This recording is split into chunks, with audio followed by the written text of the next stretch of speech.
దావీదు యొక్క సింహాసనాన్ని లాగే ప్రయత్నం చేసిన కొడుకు ఎవరు? ఆ కొడుకు చేతిలో నుండి దావీదు మళ్ళా ఆ రాజ్యాన్ని ఎలా తీసుకోగలిగాడు? ఆ తరువాత తాను బహుగా ప్రేమించినటువంటి సొలొమోను అనే కుమారునికి ఏ విధంగా రాజ్యాన్ని అప్పగించాడో, బాధ్యతలు అప్పగిస్తూ సొలొమోను పిలిచి చెవులో ఏదో చెప్పాడు. ఏం చెప్పాడు?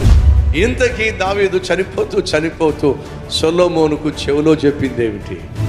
సొలొమోను ఏ విధంగా తన సింహాసనాన్ని స్థిరపరచుకోగలిగాడు? సొలొమోను రాజాధికారం పొందుకున్నప్పుడు వయసు ఎంత? అంత చిన్నవాడు అంత అద్భుతంగా పరిపాలన ఎలా చేయగలిగాడు? వచ్చే ఆదివారం సహోదరి సహోదరులు, జీవిత కాలంలో మర్చిపోనటువంటి సందేశాలు మీరు వినబోతున్నారు.